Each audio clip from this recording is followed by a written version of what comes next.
पाकिस्तानियों भारत छोड़ो, भारत छोड़ो, भारत छोड़ो। पाकिस्तानियों भारत माता की जय। भारत माता की जय। पाकिस्तानियों को बाहर निकालो, पाकिस्तानियों को बाहर निकालो। पाकिस्तानियों को।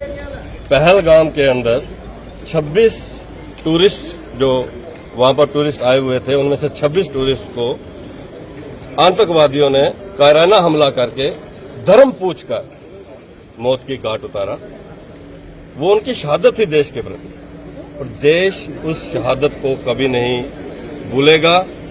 ना देश उस घटना को भूलेगा, ना ही आतंकवादियों को जिन्होंने जो उस घटना को अंजाम दिया है उनको माफ करेगा।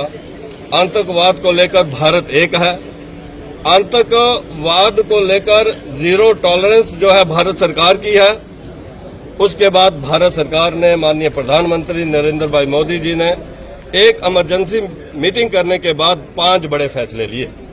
उसमें एक बड़ा फैसला, नाजायज तौर पर जो पाकिस्तानी भारत के किसी भी कोने में रह रहे हैं, चाहे वो टूरिस्ट वीजा पे आने के बाद, वीजा खत्म होने के बाद यहां पर रह रहे हैं, उनकी अवधि खत्म हो गई है।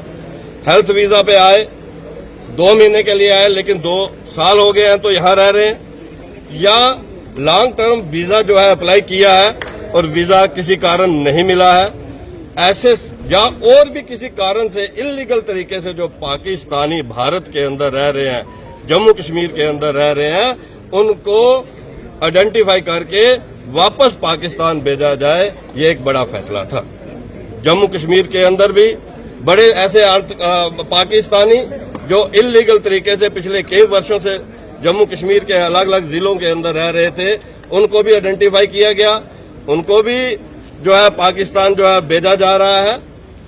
भारतीय जनता पार्टी ने एक फैसला किया कि हर जिला हेडक्वार्टर के ऊपर डिस्ट्रिक्ट प्रेसिडेंट और वहां के ऑनरेबल जो हमारे एमएलएज हैं, डीडीसी चेयरपर्सन है, सीनियर लीडर्स हैं, उनके साथ मिलकर वर्दी डिप्टी कमिश्नर जो है उनको मेमोरेंडम दे रहा है कि क्या उनके जिले में ऐसे लोग आइडेंटिफाई हुए हैं आतंकवादी और पाकिस्तानी, क्योंकि ये एक बड़ा सीरियस मामला है।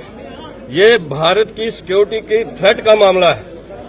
ये स्लीपर सेल भी हो सकते हैं, और कभी भी जब पाकिस्तान के साथ कोई ऐसी बात हो जाए तो ये स्लीपर सेल जो है वो बाहर निकलकर भारत की सुरक्षा के खिलाफ आ सकते हैं।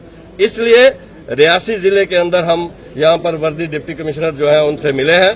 हमने उनसे बात की है कि एक बार फिर अच्छे से यह रियासी जिले में देखा जाए, कोई भी पाकिस्तानी जो इलीगली यहां पर रह रहा है, उनके डॉक्यूमेंट्स वेरीफाई किए जाए। डॉक्यूमेंट्स वेरीफाई करने के बाद ही ये फैसला लेकर उनको यहां से भेजा जाए। मैं इतना कहना चाहूंगा, जो पहलगाम के अंदर घटा, वो आज भी 140 करोड़ लोग जब उसके बारे में भारत के लोग सोचते हैं, सिर उठते हैं, नींद नहीं आती है। आंखों के सामने, दिमाग के आगे जब उनकी चीखें, निहत्थे टूरिस्ट की चीखें, धर्म पूछकर मारने वाली जो बात है, उसने भारत को झंझोर के रख दिया है।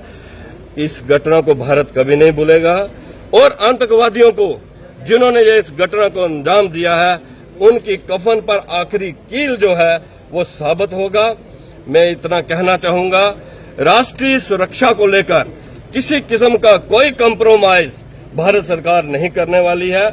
कोई भी पाकिस्तानी जो इल्लीगल यहां पर रह रहा है, जो लोग तो लॉन्ग टर्म वीजा पर यहां पर रह रहे हैं, डिप्लोमेटिक तरीके से उनका वीजा जहां पर है, या लीगल वीजा जहां पर है, उनको छेड़े बिना जो इल्लीगल तरीके से यहां पर रह रहे हैं, उनको बाहर भेजने का जो रास्ता जो है भारत सरकार ने दिखाया है। हम भारत सरकार के साथ हैं, माननीय प्रधानमंत्री नरेंद्र भाई मोदी जी के साथ हैं, उनके हर फैसले के साथ हैं, और आतंकवादियों को एक कड़ी से कड़ी सजा दी जाए। देखिए, ये एक प्रक्रिया है कि जिसके तहत वो सारी स्टेट्स, आप इस बात को समझें कि आपने देखा होगा कि परसों कांग्रेस के एक बड़े नेता ने, इस वक्त जब पाकिस्तान कोई भी हमारे बॉर्डर के ऊपर सीज फायर तोड़कर पाकिस्तान उल्लंघन कर रहा है, सीज फायर वहां से क्रॉस बॉर्डर सीज फायर तोड़कर वहां से फायरिंग कर रहा है और भारत उसका पूरा जवाब दे रहा है, उस वक्त कांग्रेस के बड़े नेता सर्जिकल स्ट्राइक का सबूत मांग रहे हैं। कांग्रेस पूरे तरीके से अलगाववाद, आतंकवाद और पाकिस्तान के साथ खड़ी नजर आती है और कांग्रेस जो भी वो प्रदेश जिनमें भारतीय जनता पार्टी की सरकारें नहीं है, उन प्रदेशों के अंदर इसको लेटर एंड स्पिरिट के तहत इसको इम्प्लीमेंट नहीं किया जा रहा है। वो ऐसा लग रहा है कि मानो कि वो उनका काम नहीं है। इसको लेकर भारतीय जनता पार्टी हर जिला हेडक्वार्टर के ऊपर ये मेमोरेंडम दे। कांग्रेस का ये कहना है कि जो के कठुआ का मामला जो है वो कठुआ के भारतीय जनता पार्टी के नेता या वो पत्रकार ही बता सकते हैं। मैंने वो मारपीट की गई, मैंने उस वीडियो को नहीं देखा है। जिस चीज को मैंने देखा नहीं, सुना नहीं, उसके बारे में मैं कुछ नहीं कह सकता। मैं कुछ नहीं जानता।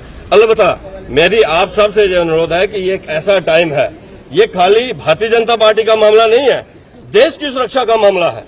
ये देश की सुरक्षा का मामला है। इसमें चाहे मीडिया कर्मी हो, चाहे इसमें किसी भी पॉलिटिकल पार्टी के लोग हों, सबको मिलकर चलना होगा।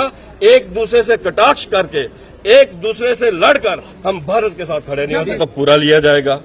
आतंकवादियों को और आतंकवादियों को के आकाओं को बख्शा नहीं जाएगा।